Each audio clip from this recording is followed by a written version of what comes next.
খুবই বিখ্যাত একটা অঙ্ক। এই অঙ্কের অনলাইনে প্রচুর ভুল সলভ আছে।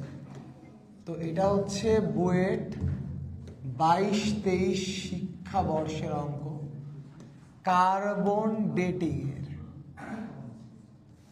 কার্বন ডেটিং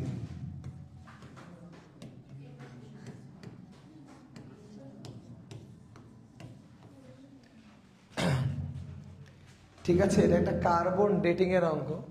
খুবই ভালো অ্যামাউন্টে ভুল যায় অঙ্কটা মানুষ। মানে আমি প্রাচীন গাছে যে কার্বন 14 আর 12 অনুপাত পেলাম, সেটা জীবিত অবস্থায় একটা গাছের 1/12 গুণ। ঠিক আছে, আমার কাছে মনে করো অর্ধায়ু দেওয়া আছে, ধরো আমি অর্ধায়ু দিলাম 450 বছর, অর্ধায়ু 450 বছর। গাছের বয়স কত?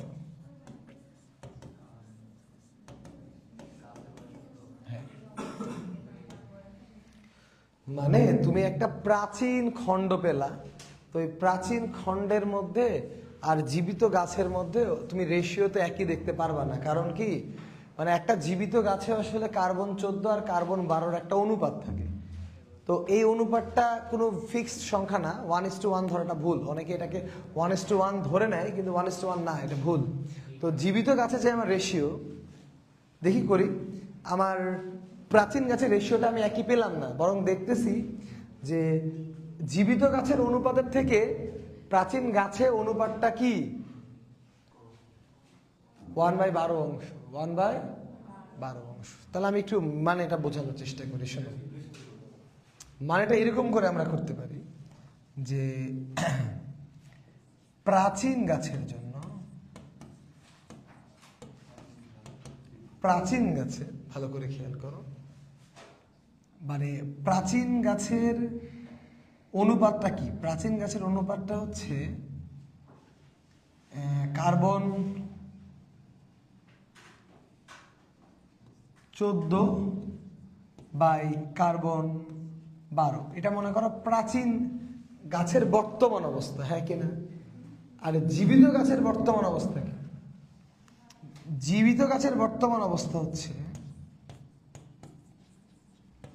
জীবিত গাছের বর্তমান অবস্থা হচ্ছে n0 14 বাই n0 12, হ্যাঁ কিনা? 14-12 অনুপাত বলেছে না? তাহলে এখন বলেছে যে এই দুইটা জিনিসের যে অনুপাত, এই অনুপাতটা হচ্ছে 1/12। এখন এখানে দুইটা জিনিস তোমাকে বিষয়টা বুঝতে হবে। আগে আমাকে তুমি বাংলা লাইনটা দেখো, আমি যেটা লিখেছি আমার মনে হয় ঠিক লিখেছি কিনা, এটা বুঝেছো কিনা?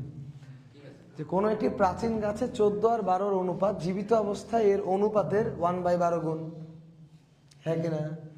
এখন এখানে বেসিকটা বুঝতে হবে, এখানে তেজস্ক্রিয় কি? এখানে তেজস্ক্রিয় হচ্ছে কার্বন 14। তার মানে জীবিতর পরে মৃত হলে কার্বন 14টা ক্ষয় হয়ে যায়। অনেকে কি ভুল সলভ দিয়েছে, অনেকে মনে করে যে এই কার্বন 14টা ক্ষয় হয়ে কার্বন 12 হয়েছে মনে হয়, কিন্তু নো, কার্বন 14 ক্ষয় হয়ে কার্বন 12 হয়নি, বরঞ্চ এই কার্বন 14টা ক্ষয় হয়ে নাইট্রোজেন 14তে রূপান্তরিত হয়। সো কার্বন 14 কিন্তু কার্বন 12 হওয়ার কোনো সম্ভাবনা নাই। তার মানে কি, আমার জীবিত অবস্থায় কার্বন 12 যে পরিমাণ ছিল, মৃত অবস্থায় কার্বন 12 পরিমাণ সেম। তাহলে আমি এই অনুপাত থেকে ঘাচাং খাচাং করে এই দুটো কেটে ফেলতে পারি। কারণ জীবিত অবস্থায় যা রেশিও ছিল, মানে যা 12 পরিমাণ ছিল, মৃত অবস্থায় কার্বন 12 পরিমাণটা কি সেম। তাহলে কার্বন 12 কিন্তু কোনো পরিবর্তন হবে না। সো কার্বন 12 যদি কোনো পরিবর্তন না হয়, n of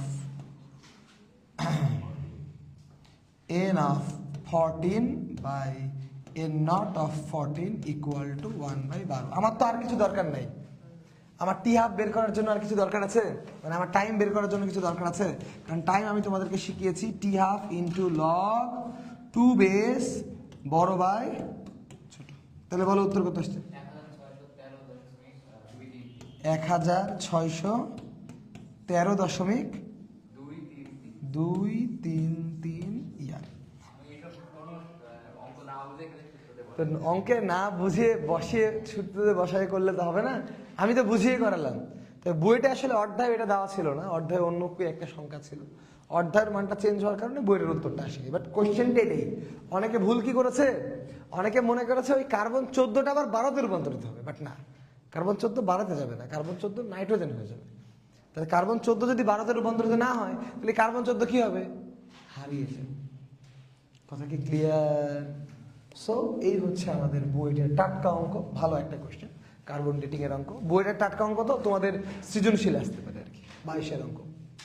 ক্লিয়ার?